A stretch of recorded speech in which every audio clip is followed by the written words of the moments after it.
welcome to another episode of TST Total Sports Talk. I am your host, Andrew Rogers. It is a pleasure to be back with you. It is a pleasure to have you here. Thank you very much for joining me as always. Let's look at the old TST calendar here. It is Tuesday, November the 21st. And yes, if you're wondering, I'm wearing this very festive red shirt because we are only 34 days to go until Christmas. Yes, my favorite time of year. I love this time of year. Wintertime is the best, except for the whole driving in winter and shoveling snow and all that sort of stuff. But the best kinds of sports are going on right now, including hockey, basketball, and all sorts of things. And it's just an awesome time right now, and there's a lot going on.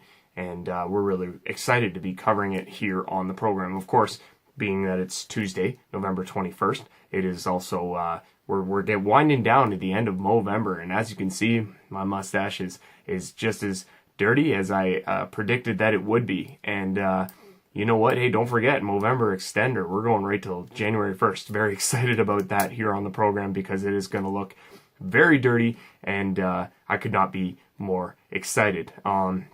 So let me tell you what we got in store for the program today. It's more or less same as always, status quo. We got Hawk Tawk coming up on the program, and we also got reports on the Owen Sound Attack, Toronto Maple Leafs, Toronto Raptors. We look at the NFL. I'll also address some questions, some burning questions that I've been thinking of that I'd really like to express my opinions on. That'll come up later in the program. Of course, we always have our TST sports movie pick of the week as well. It's a big show. Dig in. It's going to be a dandy. What we'll do right now is we'll start our first segment of the show this week is Hawk Talk. Here it is. TST Total Sports Talk presents Hawk Talk, brought to you by Gord's Imprints and Design. New location opening at 685 Goderich Street in downtown Port Elgin in the fall of 2017. Visit www.gordsimprints.com for more. The Saugeen Shores Winterhawks played 2 games this past week. They were both on the road, the first in Elora and the second in Seaforth against the Huron East Centenaires. Here are your game recaps. In the first game, it saw the Saugeen Shores travel to Elora to face off against the Elora Rocks. And to say that they rocked Elora was an understatement. 7-1 was the final. Saugeen Shores improving to 3-2-1 on the season, while the Elora Rocks dropped to 1-6-1 on the year. Jeff Flagler made 25 saves in the victory, while goaltender Gary Walzer of Elora was forced into making 65 saves on what I can only believe is a team record from the Winterhawks, 72 shots on net. Scoring in bunches for the Winterhawks, obviously. Curtis Johnson led the way. Goal and 2 assists for him, 3 points on the evening. The goal being his first of the season. Blake Underwood also tallied a goal and an assist for him. We had Connor Patton with a goal and an assist, and Josh Hopkin with a goal and an assist. Also, newcomer Miles McLean recently signed this past Friday just before game day. He also chipped in with a goal and an assist in his debut game. We will have more on him coming up shortly. And in terms of Elora, the lone scorer for the Elora Rocks was Miller Hatton. That was assisted by Nick Horgan and Ben Piluk. Like I said, Saugeen Shores Winterhawks victorious in this one, 7-1 against the Elora Rocks. They followed that up by skipping over to Seaforth with a date against the Huron East Centenaires. 3-0 Centenaires would be the final in this one. Saugeen Shores unable to get on the score sheet as they directed 47 shots on the Huron East net, but goaltender Alex Hutchison was equal to the task on every single one of them, stopping all 47 for the shutout. Huron East improving to 3-3-1 on the season, while the Saugeen Shores drop to that same mark, 3-3-1 on the year. Goaltender Matt Tutin made his first start as a Winterhawk and his first start of the season. He made 36 saves in the victory on 36 saves in the loss, but he was very, very good. He only allowed 2 goals, the third one coming on an empty net. Calvin Penny, Connor Carson both chipped in with a goal and an assist for Huron East, while Josh Gaynor added the third goal. Tyler Pauly and Ruben Smith adding assists for the Huron East Centenaires. Like I said, they win this one 3-0. So yes, like I said, I mentioned Miles McLean. He played in the Elora game in his first game as a Winterhawk. He was just recently signed. He spent the last 4 seasons as a Tavistock Royal. He comes into this team looking at a boost, and there's no question he added an immediate impact, scoring a goal and adding an assist. So what we want to do right now on the program, TST here, is figure out who is Miles McLean and what does he bring to the Saugeen Shores Winterhawks. And unfortunately for us, we could only think of one person to ask. Brett McLean joins us on TST. Brett, your younger brother Miles, the newest Winterhawk, he had a huge weekend. Obviously, he had a goal and an assist to start his debut weekend with the Winterhawks. So what's your take? What are the Winterhawks getting in Miles? I think they're getting a great player. He's a hard-working guy, a lot of skill, great shot, very offensive-minded. So I think he'll be the kind of guy that can come in and put up some points and, help their offense as the year goes on. Is there a specific part of Miles' game that will be highlighted as a Winterhawk? I think he's a great shooter. He's got great accuracy at the shot. He shoots hard. If he can play with, some of the great players on the Winterhawks and then get him the puck in the slot and in the high circle, he doesn't miss very often from there. So, I think for him especially, his shot is his forte and kind of being around the net and putting in goals. Do you expect him to feel the pressure, I guess, of playing for his hometown team like the Winterhawks because he's from Port Elgin? I'm sure there'll be a little bit. I think if you ask him, he'll say there's no pressure. But I think, like most guys that come home to play in Port Elgin for the Winterhawks, it's a big deal. Growing up, they're a team that we all watched and thought it'd be pretty cool to play for. And, being back home in front of his friends and his family and all that, he'll probably put a little bit of pressure on himself to do well. But I think at the end of the day, it's a fun experience, and I think he's really looking forward to it. For sure. Be critical here for me. Is there a part in his game that needs to improve? I think his consistency sometimes isn't always his best. I think, he's the kind of guy that one game he'll put up 3 points and people will wow at how well he played, and the next night maybe he doesn't create as much. But overall as a whole, he plays a pretty solid game. Like most offensive guys, there's sometimes his defense isn't the best, but I think he's really worked on that the last few years and become more responsible defensively. So I don't think, you see too many holes in his game. It's just kind of, can he put together night after night after night performances? Sure, of course. So that makes sense completely. Okay, give me a little bit of projection. I mean, the Winterhawks got, I think it's 12, maybe 13 games left in their season. He's already got 2 points on the board. How many points do you project him to finish with? You know what? I think for him, it'll probably take him a couple of weeks to really hit his stride here. He hasn't skated a lot yet this year. So I think if he can hit, around a point a game, so another 12 points, get up to around 15 points for the season, I think where you'll really see him be beneficial will be in the playoffs, where I think he can start putting up big numbers and helping them out. Yeah, obviously, how huge of an impact do you feel he would have come playoff time? Is that where he would excel at his best, do you think? Yeah, I think so. I think he's always been a guy who has elevated his game in the playoffs. If you look at his junior stats, he always seemed to have higher points per game and a lot more goals in the playoffs than he did during the season, even though he put up high numbers in junior every year during the season as well. But I think just the one thing he's going to add to that team, anytime you can add another guy that's a proven scorer in that league to your team, you're doing something right. So, they've already got a lot of dangerous players there, and to add one more, it'll definitely help them. Yeah, and like I say, he's already put up a goal and an assist, so there's no doubt he's already made a huge impact. Brett, thanks for doing this, and we appreciate your time. Great, thank you. Yes, that's right, folks. That voice that you just heard from was former NHLer of the Phoenix Coyotes, Winnipeg Jets. He was drafted in the second round, 32nd overall in the 2007 NHL draft. That would be Port Elgin native Brett McLean. Brett's, a good friend, and thank you very much, Brett, for doing that. We really appreciate you having on. And like I say, in the future, we hope to have Brett featured in an interview to tell his story. It is truly phenomenal, and I do look forward to that and keep checking back for that, because it should be a phenomenal interview once we arrange that. Without further ado, though, here is this week's player profile. My name is Matthew Tutin, and I currently reside in Chesterton, Ontario. Actually, it's most recently being on the ice with my little boy. Last year was his first year of hockey, so being able to skate around with him and show him the ropes and just being with him on the ice. Probably take me back to about Bantam hockey. Being a goalie then too. I think I let a puck in from the red line, and it wasn't too fun. Yeah, pretty much. Yeah. Right on. Right on. Okay, first question: which actor played Gordon Bombay in the movie series Mighty Ducks? Emilio Estevez. Oh boy. Took me a minute. Which former NHLer had the nickname the Finnish Flash?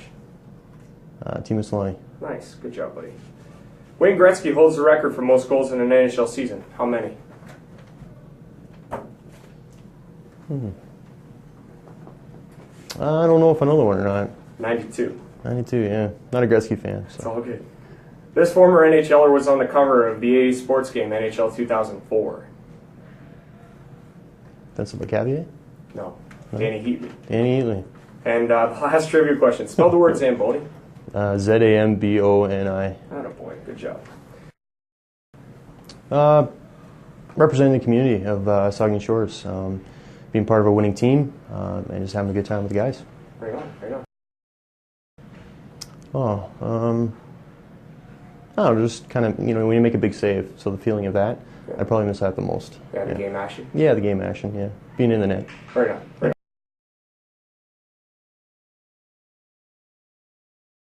So yes, goaltender Matt Tutin is the subject of our player profile this week. Thank you very much, Matt, for doing that. Up next for the Saugeen Shores Winterhawks, they play two. They are back at the Plex this Friday, November 24th at 8:30 p.m. against the Shallow Lake Crushers. They're into the Plex.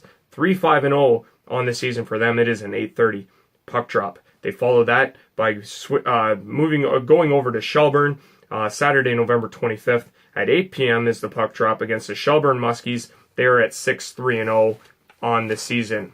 Now, we want to also take a look real quick here at our WOA Senior AA Men's League standings. The Tillsonburg Thunder lead the way, 11 games played for them, 8 wins, 2 losses, and a overtime loss, good for 17 points. The Clinton Radars are at number 2 through 8 games. They have not lost a game yet. They are 8-0, good for 16 points. The Ripley Wolves slide in at number 3 through 8 games. They are 6-2 on the season. The Shelburne Muskies are at number 4. They are 9 games played, 6-3 on the season for them. The Durham Thundercats are at number 5 through 7 games. They are 5-2 on the season. Number 6 is the Petrolia Squires through 11 games. They are 5-6-0 on the season. The Saugeen Shores Winterhawks are at number 7. They are 3-3-1 on the season, good for 7 points. The Huron East Centenaires are at number 8. Through 8 games, they are 3-4-1 on the season, good for 7 points. The Shallow Lake Crushers are at number 9. Through 8 games, they are 3-5-0 on the year, good for 6 points. The Tavistock Royals are at number 10. Through 10 games, they are 3-7-0. They also have 6 points on the season. At number 11, the Milverton Four-Wheel Drives. Through 6 games, they are 2-4-0 on the year, good for 4 points. The Lucknow Lancers are at number 12. Through 6 games, they are 1-4-1, good for 3 points. And the Elora Rocks are currently in the basement of the standings. Through 9 games, they are 1-7-1 on the season, also good for 3 points. Leading the way for your Saugeen Shores Winterhawks as we look at your leading scorers on the team, Trent Hawk continues to lead the way. 4 goals and 4 assists, good for 8 points for him. Brent McDermott is at number 2. He has a goal and 5 assists on the season, good for 6 points. While Blake Underwood also has 6 points, 3 goals and 3 assists. They are joined by Josh Hopkin, who has 3 goals and 3 assists as well. Lachlan Elder comes in at number 5. 1 goal, 4 assists on the season for him, 5 points. Andy Mitchell is at number 6, 1 goal, 4 assists, 5 points for him. Connor Patton is at number 7, 2 goals and 3 assists on the season, good for 5 points. We'll be right back after this one. Stick around.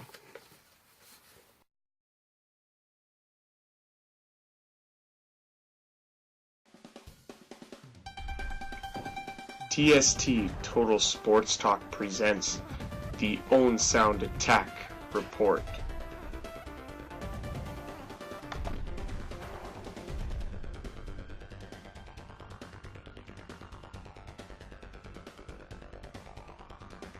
Welcome back to TST, everybody. Andrew Rogers here, your host for the evening. We now move on to the Owen Sound Attack Report. The Attack played 3 games this past week. Here are your game recaps. The Owen Sound Attack started their week with a victory over the Windsor Spitfires. 11-6-0-2 is what their record stands at now after the victory, as Windsor drops to 12-8-1 on the season. Goaltender Matt Guzda was very good in the victory for the Owen Sound Attack. He stopped 21 in the victory, while goaltender Michael DiPietro stopped 34 in the loss. Owen Sound Attack forwards Nick Suzuki, Aiden Dudas, Jonah Gadjevich, Kevin Hancock, and Ethan Zapula all scoring for the Owen Sound Attack. For Suzuki, it was his 11th, Aiden Dudas his 12th, Jonah Gadjevich his 8th, Kevin Hancock his 10th, Ethan Zapula his 3rd.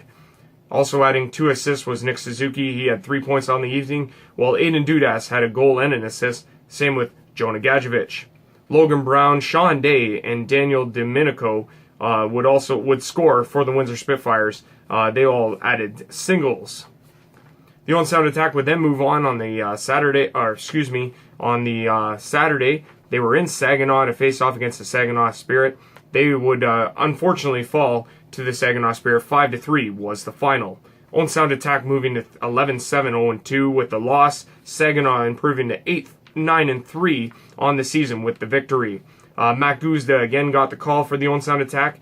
He stopped 21 in the loss, while Cameron Lamore stopped 30 for the Saginaw Spirit in the victory. Jonah Gadjevich continued his hot streak. He added 2 goals for the Attack in the loss. That gave him 10 on the year, while Maxim Sushko would round out the scoring for the Attack. He added a single. It was also his 10th of the season. Marcus Crawford and Caleb Everett both scored 2 goals apiece, while Cole Koski added a goal and 2 assists for 3 points. Brady Gilmore also adding 3 helpers for 3 points to lead the Saginaw Spirit to victory over your Owen Sound Attack. Finally, the Owen Sound Attack wrapped up their week with a visit to Flint to round out a 3-game road trip. They would be victorious in the matchup, defeating the Flint Firebirds. 6-4 was the final. Owen Sound improving to 12-7-0-2 on the season, while the Flint Firebirds dropped to 7-13-2-0. Matt Guzda once again got the call, 33 saves for his second victory of the week, and he was very strong in this game. He stopped 33, while goaltender Garrett Forrest was very busy, stopping 34 in the loss for the Flint Firebirds. Nick Suzuki would have a hat trick in this one. It moved him up to 14 goals on the season. Maxim Shushko also found the scoreboard for a second consecutive game. That gave him 11 on the season. Chase Campbell would add his first, and Dalen Grew his 3rd to round out the scoring for the Owen Sound Attack. Ryan Moore, Ethan Keppen, and Kyle Harris would supply the goals for the Flint Firebirds. Ryan Moore with a pair. As the Owen Sound Attack, like I said, moved to 12-7-0-2 on the season, while the Flint Firebirds dropped to 7-3-2-0 on the year. Looking now at your OHL standings in the Western Conference, the Sarnia Sting continue to lead the way. 23 games played, 18-4-1-0 on the year, good for 37 points. The Kitchener Rangers slot in at number 2. Through 23 games, they are 15-6-2-0 on the season, 32 points for them. The Sault Ste. Marie Greyhounds are at number 3, 22 games played, 17-3-2-0 on the season, good for 36 points. The Owen Sound Attack are at number 4. Through 21 games, they are 12-7-0-2, good for 26 points. They have a 1-point lead over the Windsor Spitfires. The Windsor Spitfires come in at number 5, 23 games played for them, 12 victories, 10 losses, 1 overtime loss, and 0 shootout losses, 25 points for them. The Guelph Storm are in number 6, 22 games played for them, 10-9-1-2 on the year, good for 23 points. The London Knights are at number 7, slowly climbing up the Western Conference standings. Through 22 games, they are 10-10-2-0, good for 22 points. The Saginaw Spirit are at number 8. They are in the last playoff position right now. Through 21 games, they are 9-9-3-0, 21 points for them. They are tied with the Erie Otters, who are at number 9, 23 games played, 9-11-2-1 for them, 21 points on the year. And Flint Firebirds out of Flint, Michigan, 22 games played for them, 7 wins, 13 losses, 2 overtime losses, no shutout losses. Good shootout losses. They have 16 points on the season. Moving now to your Owen Sound Attack scoreboard leaders, we have Nick Suzuki leading the way through 21 games. He is off to an incredible start. 14 goals, 23 assists, good for 37 points.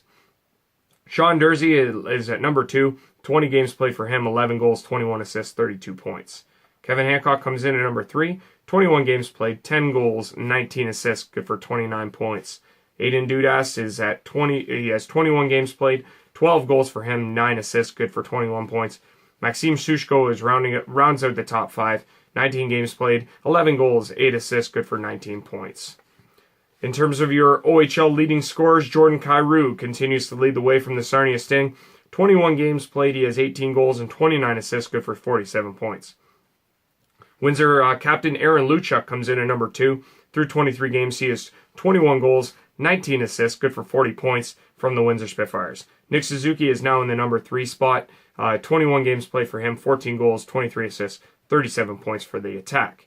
Adam Ruzicka at number 4, through 23 games, 16 goals, 17 assists for 33 points. He also plays with Jordan Kyrou for the Sarnia Sting. And rounding out the top 5 is Boris Kachuk from the Sault Ste. Marie Greyhounds. Through 22 games, he has 18 goals and 14 assists, good for 32 points.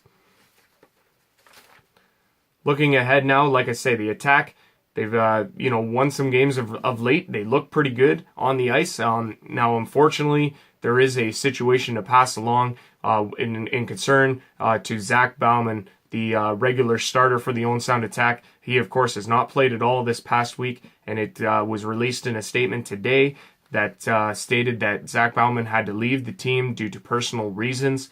They're fully in support of Zach Bauman during this time for whatever he needs, and we will continue to monitor that situation as it pertains to the Owen Sound Attack as soon as we get any more information. Up next for your Owen Sound Attack, they have 3 games upcoming this week, starting Wednesday, November 22nd at the Bayshore in Owen Sound against the visiting Niagara Ice Dogs. The Niagara Ice Dogs are 9-8-3-1 on the season. That puck drop is at 7 p.m. at the Harry Lumley Bayshore. They continue their week with a matchup in London against the London Knights Friday, November 24th. The puck drop there is 7:30 against the Knights. They are 10-10-2-0 on the season. And finally, Saturday, November 25th, they wrap up their week with a visit from the Guelph Storm back at the Bayshore against the Owen Sound Attack. That game is a 7:30 puck drop at the Bayshore. 10-9-1-2 are the Guelph Storm coming in to the game. That is all for your Owen Sound Attack report this week.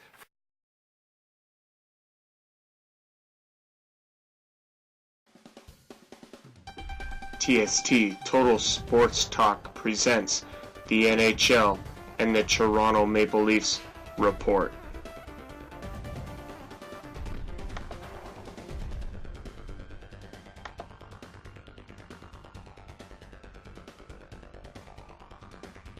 Welcome back, everybody. TST Total Sports Talk. Andrew Rogers here, your host. Thank you very much for joining me and my beautiful mustache. It's great to have you here with us. This is, of course, your TST Maple Leafs NHL report. The Maple Leafs were very busy. They played 4 games this past week. Here are your game recaps. The Toronto Maple Leafs first started their week against the New Jersey Devils. They were continuing without Austin Matthews, and they were victorious in this one. 1-0 was the final in overtime, thanks to a William Nylander goal, his 4th of the season, that came with 3 seconds left in overtime as the Toronto Maple Leafs, like I said, victorious in this one. 1-0 was the final. Frederik Andersen was very busy in the hockey game and was very good. He stopped all 42 shots he faced for the win and the shutout. Like I said, William Nylander in overtime from Nazem Kadri and Morgan Riley was the scoring play, as the Toronto Maple Leafs improved to 13-7-0 on the season, while the New Jersey Devils dropped to 11-4-3. Corey Schneider wasn't very busy, but he ultimately couldn't make the last save when he needed to. He stopped 24 of 25 in the loss for New Jersey. Moving on now, the Toronto Maple Leafs on Saturday night on Hockey Night in Canada traveled to Montreal to face off against the Montreal Canadiens. Austin Matthews returned to the lineup, and his return was effective immediately in this one, as the Toronto Maple Leafs rolled to a huge victory over the Montreal Canadiens. 6-0 was the final. Toronto improving to 14-7-0 on the season, while the Montreal Canadiens dropped to 8-11-2. Goaltender Charlie Lindgren played again for the Montreal Canadiens due to a Carey Price injury. He made 22 saves in the loss. And goaltender Frederik Andersen, once again, with the second straight shutout, he stopped 33 in the victory. Austin Matthews scoring 2 to give him 12 on the season. Other goals were James Van Riemsdyk, Nazem Kadri, Connor Brown, and Ron Hainsey on the evening. Toronto has now won 6 in a row. They look very good, and like I say, they moved to 14-7-0 on the season. Maple Leafs then wrapping up their week back at the Air Canada Centre, where they hosted the Arizona Coyotes. And unfortunately, Arizona got the better of them on this night. A 4-1 was the final. Maple Leafs dropping to 14-8-0 on the season, while the Arizona Coyotes improved to 5-15-3. It was Arizona's third straight win, all coming against Canadian teams, a victory against Montreal, Ottawa, and now Toronto. They owe it to goaltender Antti Ranta, who is very good in the game, 27 saves for him in the victory. Toronto getting 27 saves also from Frederik Andersen, but unfortunately it was just not his night. James Van Riemsdyk would score the lone goal for the Toronto Maple Leafs, who was assisted from Mitch Marner and Nazem Kadri. It's the Leafs' first loss in their last 7 games. For the Arizona Coyotes, Max Domi would add his second of the season. Brendan Perlini would score his 5th. Oliver Ekman-Larsson his 3rd. And Tobias Ryder with his 5th. Also, again, continuing to make his strong case for Rookie of the Year. He looks very good early on. That is Arizona Coyotes player Clayton Keller, who added 2 assists on the evening for the Arizona Coyotes. Looking now at your Atlantic Division standings, we have the Tampa Bay Lightning in the number 1 spot still. 20 games played for them. They are 15-3-2 on the year, good for 32 points. The Toronto Maple Leafs slot in at number 2. Through 22 games, they are 14-8-0, good for 28 points. They have a 5-point cushion on the third place Detroit Red Wings. Detroit is 21 games played, 10-8-3 on the year, good for 23 points. The Ottawa Senators come in at number 4. They have played 19 games. They are 8-5-6 on the year, good for 22 points. The Boston Bruins are at number 5. Through 19 games, they are 8-7-4, good for 20 points. The Montreal Canadiens are through 21 games are 8-11-2. They have 18 points on the year. The Florida Panthers through 20 games 7-11-2, good for 16 points in the number 7 spot, and the number 8 spot belongs to the Buffalo Sabres. Through 21 games they are 5-12-4 on the year, good for 14 points. Looking at your Leafs leaderboard, Austin Matthews leads the way. Through 18 games he has scored 12 times and added 9 assists, good for 21 points. Nazem Kadri is right there behind him. 22 games played for him, 10 goals, 9 assists, good for 19 points. Morgan Riley, through 22 games, has 3 goals and 14 assists, good for 17 points, leads all Leaf defensemen. James Van Riemsdyk comes in at number 4. Through 21 games, he is second on the team in goals, scored with 11. He has 6 assists on the season to go for 17 points. And Mitch Marner comes in at number 5. Through 22 games, he has 2 goals and is tied for the team lead in assists with 14. He has 16 points on the season. That rounds out your top 5. And looking now at your leaderboard in the NHL in terms of the scoring race there, Steven Stamkos continues to lead the way for Tampa Bay. Through 20 games, he has 10 goals and 25 assists, good for 35 points. Nikita Kucherov is at number 2. His line mate through 20 games, 17 goals, 16 assists. He leads the NHL in goals by a long, wide margin. 33 points for him on the season. Johnny Gaudreau of the Calgary Flames comes in at number 3 through 20 games, 10 goals and 21 assists, good for 31 points for him. Jaden Schwartz of the St. Louis Blues comes in at number 4. He is joined by his teammate Braden Shen, who is at number 5, both of St. Louis, 21 games played for both of them. Schwartz with 10 goals and 16 assists, good for 26 points, while Shen has 8 goals and 18 assists, good for 26 points there. So yes, it was very impressive how the Toronto Maple Leafs were able to pull that many victories with Austin Matthews out of the lineup. The win streak was 6.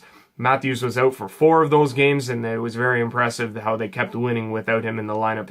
It's refreshing to see that they're able to pull together the wins without him in the lineup, being as he's such an integral part of the Leafs moving forward. This past Monday against the Arizona Coyotes, he did play in his 100th career NHL game, and he's been very impressive, to say the least. The Calder Trophy, and who knows what else he has in store for the Toronto Maple Leafs. Here's what they have for this week to come. Up next for your Toronto Maple Leafs, Wednesday, November 22nd, they are in Florida to face off against Florida Panthers, who are 7-11-2 on the year. That puck drop goes at 7. They continue their a little brief 2-game road trip with a matchup with the Carolina Hurricanes on Friday, November 24th. It's a 7:30 puck drop against the 9-6-4 Carolina Hurricanes. And they wrap up their week with a visit at the ACC from the Washington Capitals Saturday, November 25th. Washington is 11-10-1. It's a 7 p.m. puck drop over on Hockey Night in Canada. This should be a beauty week for the Toronto Maple Leafs. Hopefully they can keep up their winning ways. This has been your NHL and Toronto Maple Leafs report for TST. We'll be right back after this with your NFL story. Stick around.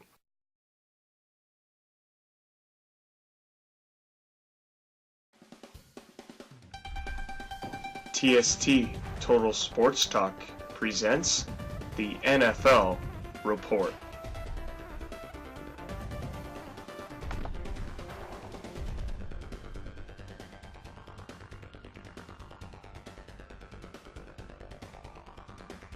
Welcome back to the program, everybody. Andrew Rogers here for TST Total Sports Talk. Thank you very much for joining me. As always, hope you're enjoying the show thus far. We have reached the portion in the show where it is time for our NFL report. Here is your Week 11 scores in the NFL. We start with the Thursday nighter. It was Pittsburgh romping the Tennessee Titans. 40-17 was the final. Pittsburgh moving to 8-2 on the season, while Tennessee drops to 6-4. Antonio Brown had a monster game for the Steelers. 10 receptions for 144 yards and 3 touchdowns for him in the victory.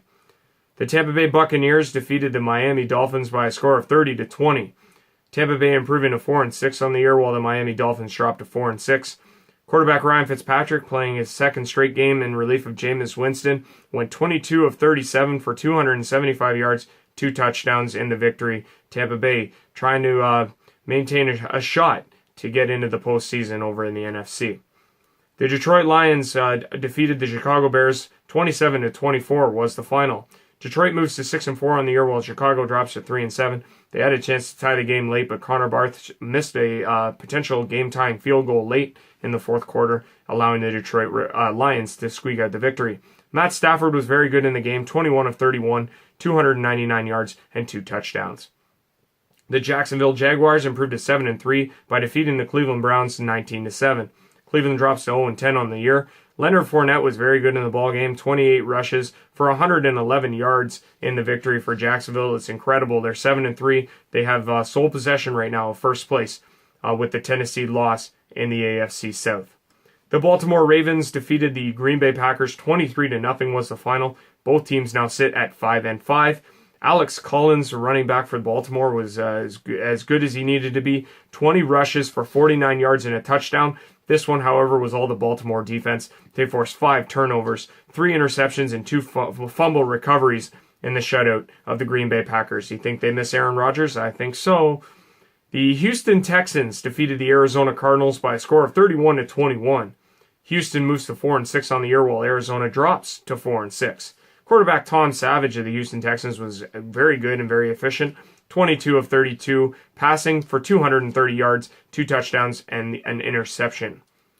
In a battle of the heavyweights over in the NFC, it was the Minnesota Vikings coming out on top, defeating the LA Rams. 24-7 was the final. Minnesota improving to 8-2, while the Rams dropped to 7-3. Latavius Murray was very good in the game, 15 rushes, 95 yards, and 2 touchdowns. Like I say, Minnesota going to 8-2. They're very impressive in the NFC. The New Orleans Saints also improving to 8-2, winning their 8th straight game. They were pushed to the limit, though, against the Washington Redskins, but ultimately prevailed. 34-31 was the final. Washington Redskins dropped to 4-6 in the loss. Drew Brees was very good, very awesome in this game. 29 of 41, 385 yards, 2 touchdowns, and an interception. Like I say, New Orleans 8-2. They face the Rams in Week 12. We'll get to that in a little bit. The New York Giants surprised the Kansas City Chiefs, defeating them to move to 2-8 on the year, a 12-9 victory in overtime. KC drops to 6-4. Orleans Darkwa was very good in the game for the New York Giants, 20 rushes for 74 yards and a touchdown to lead the Giants to victory in this one. The LA Chargers pounded the Buffalo Bills, 54-24 was the final. The LA Chargers moved to 4-6 on the year, while Buffalo drops to 5-5. Keenan Allen had a monstrous game for the Chargers, 12 receptions for 159 yards and 2 touchdowns. The LA Chargers forced 5 interceptions off of quarterback Nathan Peterman, who was thrown into action after the benching of Tyrod Taylor in hopes of shaking up what was already a good Buffalo Bills team who was in a playoff spot. The Chargers forced 5 interceptions off of him in the first half, 6 total in the rout of the Buffalo Bills. This one will sting for sure for Buffalo. The Cincinnati Bengals would come out victorious 20-17 over the Denver Broncos. Cincinnati moving to 4-6, while Denver drops to 3-7. Andy Dalton, very good in the game, 15 of 25 for 154 yards, 3 touchdown passes. Denver just could not do anything offensively. It led to the firing of offensive coordinator Mike McCoy. Very unfortunate for him in Denver. The New England Patriots routed the Oakland Raiders in Mexico to move to 8-2 on the year with a 33-8 victory over the Oakland Raiders. Raiders dropped to 5-5 on the year. Tom Brady, very good in the game, 30 of 37, 339 yards, and 3 touchdowns for him. The Philadelphia Eagles are still the best team in the NFL. They improved to 9-1 on the year with a drubbing of the Dallas Cowboys, 37-9 on Sunday night. Philly, like I said, moves to 9-1 on the year, while the Dallas Cowboys dropped to 5-5. Carson Wentz was as good as he needed to be, 14 of 27 for 168 yards, 2 touchdowns. Philly's defense was incredible in this one. Dak Prescott throwing 3 interceptions in a blowout loss to the Eagles. And finally, on Monday night, it was the Atlanta Falcons over the Seattle Seahawks. 34-31 was the final. Both teams now sit at 6-4. Matt Ryan was 19 of 27 for 195 yards and 2 touchdowns. Seattle had a chance to tie the game late, but a Blair Walsh field goal attempt came up inches short, and Seattle was unable to tie the game there. Looking now at your statistical leaders across the board for your Week 11 results. In the QB position, we had Drew Brees lead the way, 29 of 41 for 385 yards and 2 touchdowns and an interception. Tom Brady comes in at number 2 through 30 of 37 for 339 yards and 3 touchdowns. Kirk Cousins was at number 3, 22 of 32 for the Redskins, 322 yards and 3 touchdowns. Marcus Mariota, although he threw 4 interceptions, went 22 of 33 for 306 yards and a touchdown as well. Ben Roethlisberger was very good in that same game, 30 of 45, 299 yards and 4 touchdowns to round out the top 5 there. Over in the on the rushing game, it was Mark Ingram leading the way again, 11 rushes for him, 134 yards and a touchdown. Jordan Howard of the Chicago Bears went 15 rushes for 125 yards and a touchdown. LaShawn McCoy found himself in the top 5, 13 rushes for 114 yards and a touchdown, while Leonard Fournette rounds out the top 5, 28 rushes for him, 111 yards, no touchdowns, however. Moving over to your receiving leaders for the week, it was Kenny Stills of the Miami Dolphins having a monstrous game, 7 receptions for 180 yards and a touchdown. We had Keenan Allen of the LA Chargers, 12 receptions, 159 yards, 2 touchdowns. Brandon Cooks of the New England Patriots, 6 catches for 149 yards and a touchdown. Antonio Brown, 10 catches for 144 yards and 3 touchdowns. And Devontae Adams of the Green Bay Packers, 8 catches for 126 yards and no touchdowns for him in the game. Looking now ahead to your Week 12 schedule in the NFL, it's U.S. Thanksgiving first and foremost. We got 3 games this upcoming Thursday. The Minnesota Vikings at 8-2 on the season are in Detroit to face off against the Detroit Lions, who are at 6-4. Then you have the LA Chargers at 4:30 against the Dallas Cowboys. Chargers at 4-6, while the Dallas Cowboys are at 5-5. And then finally, wrapping up the Thursday games, are the New York Giants at 2-8 into Washington to face Kirk Cousins and the Washington Redskins, who are at 4-6. That's the 8:30 late game, Thursday, November 23rd.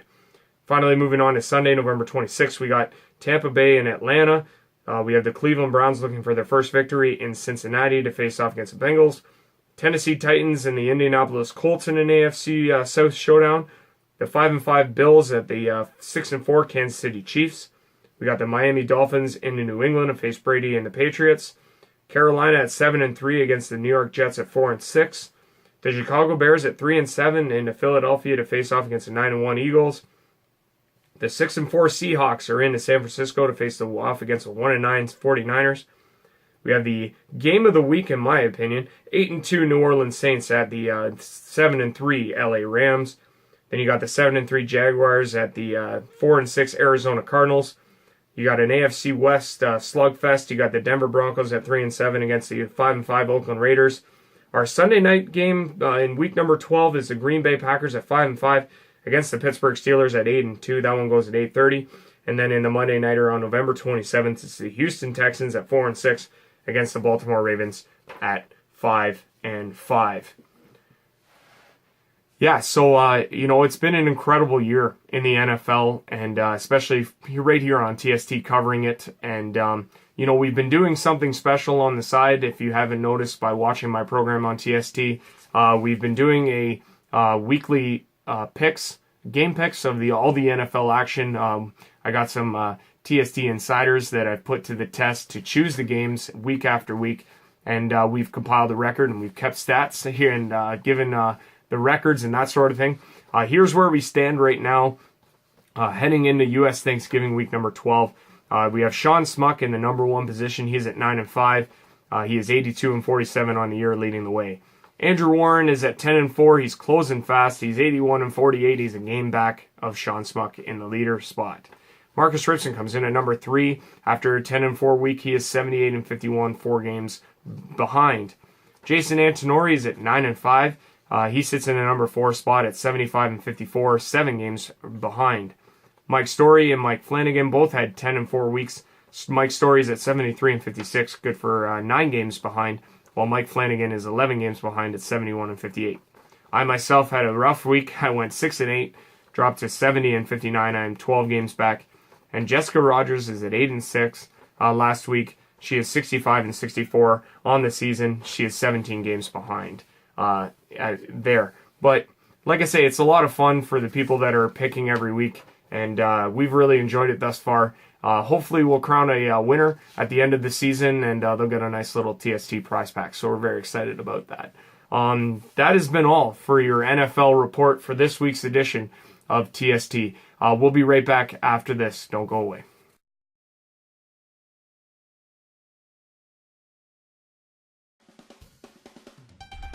TST Total Sports Talk presents the Toronto Raptors and the NBA report.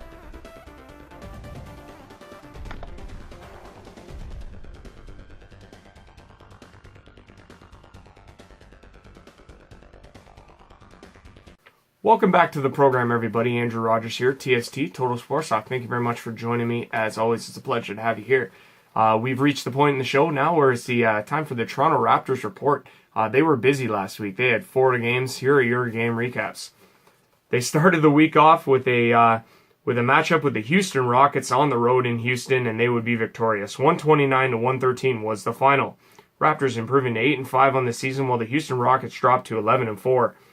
DeMar DeRozan led the way for the Raptors, 27 points and 6 rebounds, while Kyle Lowry chipped in with 19 points and 10 assists for a double-double.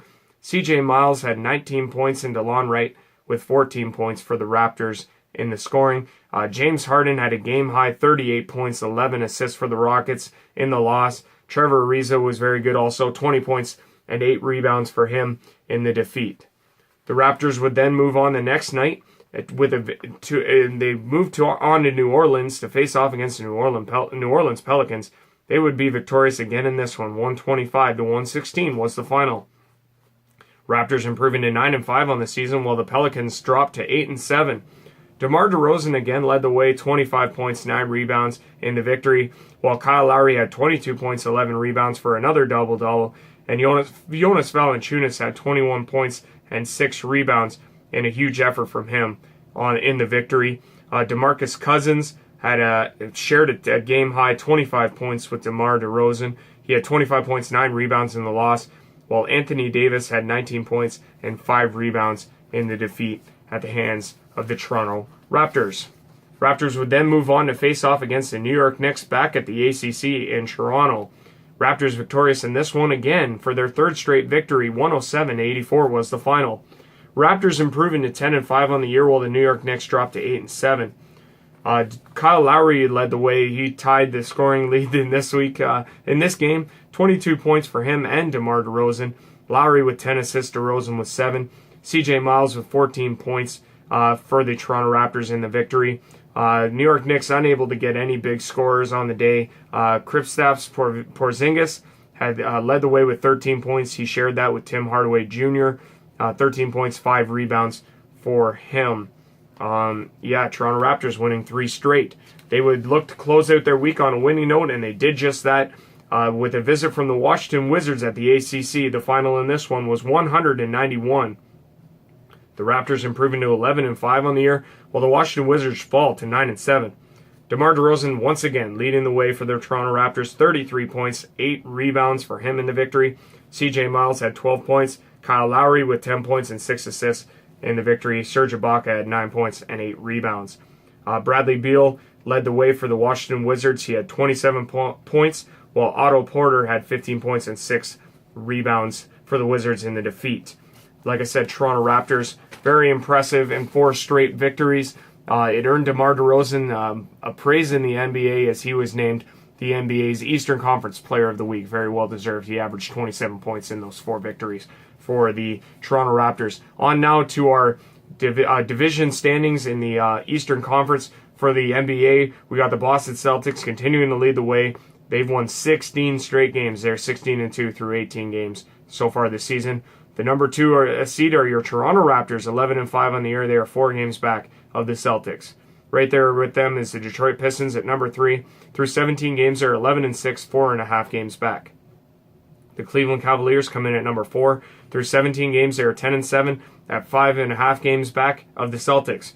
They are tied with the Washington Wizards, who are also at 10-7, 5.5 games back. The New York Knicks are at 9-7 through 16 games, at 6 games back, with the Philadelphia 76ers, who are also at 9-7, 6 games back. The Indiana Pacers are 10-8, 6 games back, and the Milwaukee Bucks come in at number 9. They are at 8-8 through 16 games, 7 games back of the Celtics. The Orlando Magic are 7.5 games back with an 8-9 record through 17 games. Charlotte Hornets are at 7-9 through 16 games, also with the Miami Heat at 7-9, both 8 games behind, and the Brooklyn Nets disappointing 6-10 through 16 games. They are 9 games back of the Celtics early on. We also have the Chicago Bulls at 3-11 on the season. They are 11 back of the Celtics, and the Hawks come in and dead last in the Eastern Conference. They are 3-14 through 17 games. They are 12.5 back of the Boston Celtics, who are seemingly running away with the Eastern Conference. It'll be interesting to see if they can sustain this. I don't know. It's quite a winning streak they are doing. It's very impressive. Up next for your Toronto Raptors, they face off against the New York Knicks. They are on the road, actually, for the next 3 Toronto Raptors are. Wednesday, November 22nd, they are in New York to face off against the Knicks at Madison Square Garden. Knicks at 9-7. The tip-off is at 7:30. Friday, November 24th, they are in Indiana to face off against the Indiana Pacers, who are at 10-8. That one goes at 8 p.m. In Indiana. And then they wrap up their week with a matchup on Saturday, November 25th. They are in Atlanta to face off against the Atlanta Hawks, who are at 3-14 on the year. That one goes at 7:30. This has been your NBA report and Toronto Raptors report. We will be right back after this.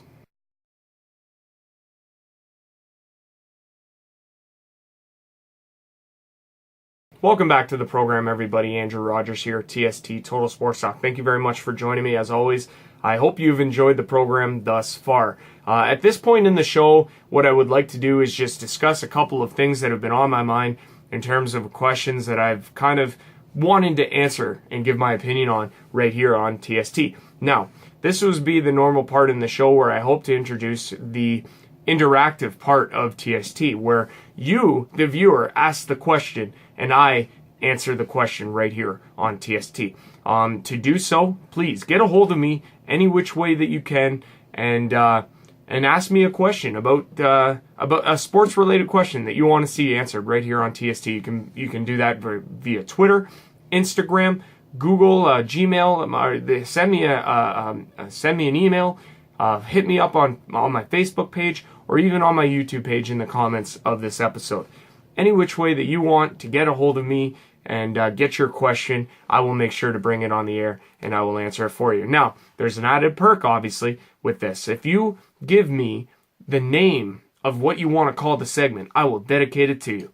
So if it's Joe Smith Presents Inside the Ask the Experts, then it will be Joe Smith Presents Ask the Experts, just to give you an example. Like I said, please bring me your suggestions. I want to know what to call this thing. I want to make it snappy. I want to make it fun. Like I say, if you have a sports-related question, I want to answer it right here on the air.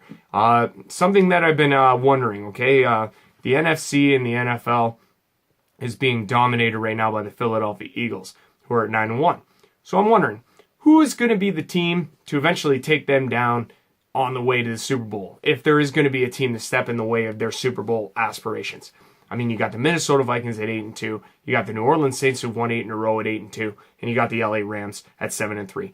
Really, last week, my big stock and faith was in the LA Rams to come out victorious against the Vikings, but that result surprised me a ton. I really, you know what, the easy choice would be to go with the Saints right now because they've won 8 in a row, but you never know. That's the crazy part about the NFL. You never really know what you're going to get at any point in the season. It's just crazy. But those 4 teams are the powerhouses right now in the NFC. And you know what? It's like, okay, do I believe the hype? Do I believe the hype that is surrounding the Philadelphia Eagles at 9-1? I don't know yet. The thing is that they've been on this incredible roll. Their defense is playing out of this world. It's whether or not Carson Wentz can sustain it. Obviously, the same questions go for Minnesota with Case Keenum. Teddy Bridgewater's in the waiting, just in case he should falter. Jared Goff. You got 3 guys in Case Keenum, Jared Goff, and Carson Wentz that we're just unsure. We haven't seen them. They haven't proven anything to us. However, Drew Brees has. He has proven it. He has won. He is ungodly in New Orleans. And you know what? Watch out for the Saints, man. Like, any one of those 4 in a potential NFC championship is going to be absolutely incredible. I look forward to the playoffs from the NFC side. It's going to be absolutely phenomenal. Now, flipping over to the other side of the table, you got the AFC. You got the the American the AFC part of the NFL. You got the Pittsburgh Steelers at 8-2. You got the New England Patriots at 8-2. The big surprise, though, out of the AFC has to be the Jacksonville Jaguars. They're 7-3 in sole lead of the first place in the AFC South. But do I think that the Jacksonville Jaguars have enough in them to beat either one of those 2 teams, Pittsburgh or New England? I don't know. I don't know if I could trust Blake Bortles. I don't know if Leonard Fournette will hold up.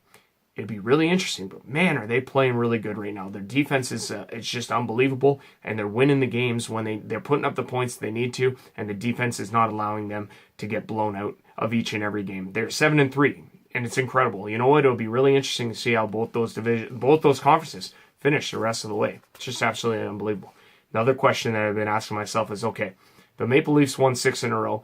They now sit at 14-7 or something, I believe, or whichever. They've won, like I say, they won 6 in a row. They had an unfortunate setback against the Arizona Coyotes. They didn't look great. It happens. What I'm wondering, or what I'm questioning myself on, is whether or not this Maple Leaf team has what it takes to win the Stanley Cup this year. And the answer is, I don't think they win it this year.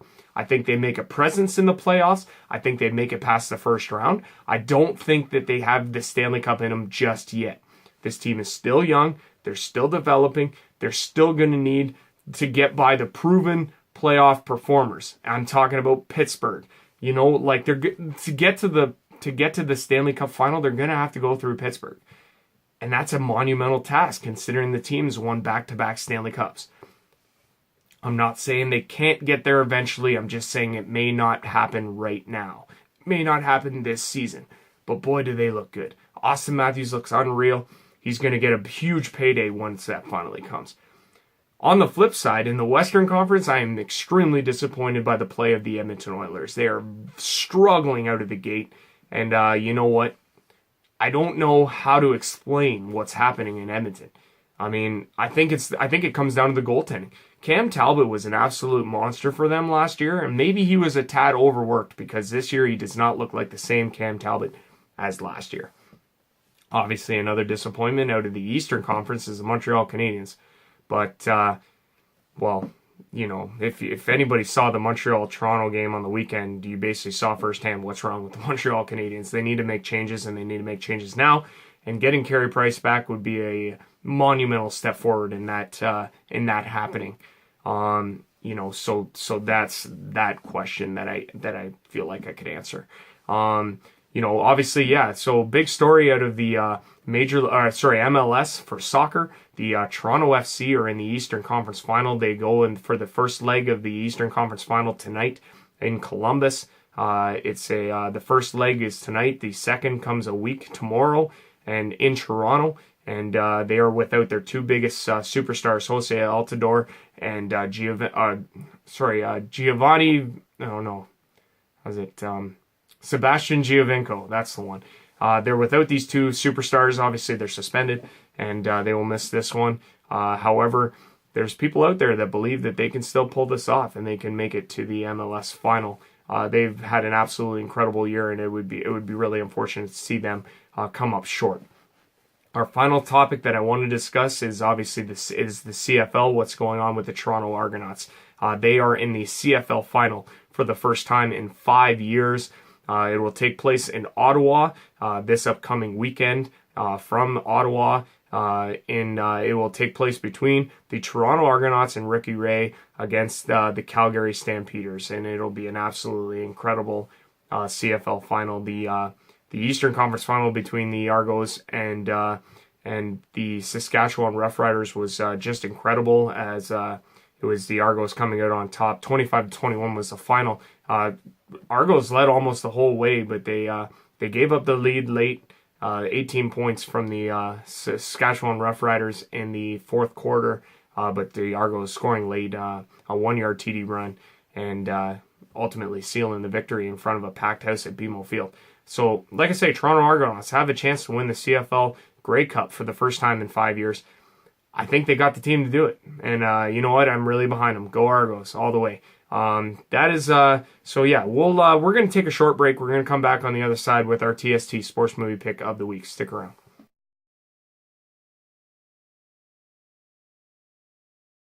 Welcome back to the program, everybody. Andrew Rogers here for TST Total Sports Talk. Thank you very much for joining me. I hope you have enjoyed this episode so far. We wrap and conclude the show this week with our TST Sports Movie Pick of the Week segment.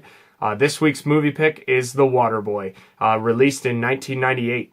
A water boy, played by Adam Sandler, for a college football team discovers he has a unique tackling ability and becomes a member of the team, looking to transform them from a joke to a beast. This movie stars Adam Sandler, Kathy Bates, and Henry Winkler. Foosball. You playing the foosball behind my back? The only reason I'm doing this so I can go to school. School? You going to school? I'm sorry, Mama. I wanted to tell you. You off gallivant with your fancy foosball friends at school while I'm sitting here all day with nobody to keep me company except Steve? The chickens are coming home to roost, Bobby Boucher. You reap the fruit of your selfish ways. You gonna lose all your fancy foosball games, and you're gonna fail your big exam because school is the devil? Everything is the devil to you, Mama!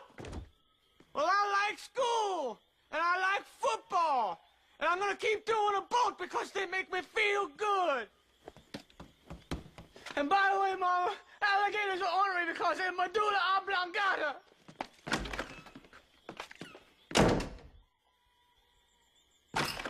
And I like Vicky, and she likes me back.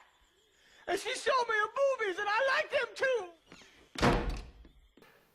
They all star in this hilarious laugh-out-loud comedy that is bound to have you in stitches. Watch this movie. You can do it! That was my best impression. I apologize. The TST Sports Movie Pick this week is The Waterboy, released in 1998. That is all we have for this week's episode of TST Total Sports Talk. Andrew Rogers signing off for another week. Hope you've enjoyed the show, and we'll see you next time. Take care, folks.